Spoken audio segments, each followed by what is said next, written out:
মানে সে কি করছিল? আমরা ডেলি রুটিন ট্রাফিক পেট্রোলিং করার সময় হঠাৎ করে কাঞ্চনমালা বাজারে আসার পর দেখতে পাই একটা গাড়ি খুব দ্রুত গতিতে আসছে। পাবলিককে জিজ্ঞাসা করার পর শুনতে পেলাম তারা নাকি একটা ছাগল চুরি করে আসছে। তাই পাবলিক আমাদের কাছে একটু সাহায্য চাইলো যে গাড়িটা একটু ধরে দেওয়ার জন্য ধরার জন্য। বাইতে ভাই আমরাও গাড়িটাকে ধাওয়া করি এবং কিছু দূর গিয়ে গাড়িটাকে আমরা আটক করি।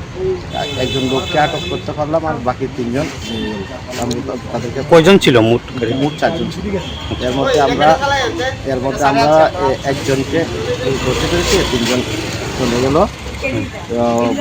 পরে গাড়িটার মধ্যে দেখতে পেলাম একটা ছাগল আছে, পাশাপাশি গাড়িটার মধ্যে কিছু অস্ত্রশস্ত্র লাঠি ওটা অনেক কিছু ছিল।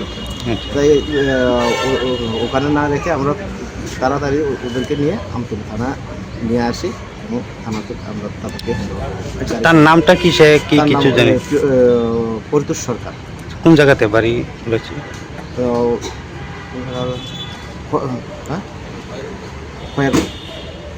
সে কিছুক্ষণ আগে বললো যে ওর বাড়ি বামুটিয়ার এদিকে।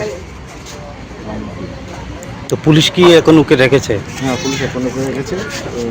পরে পুলিশের যে কাজ আছে ওটা তারা করার পরে।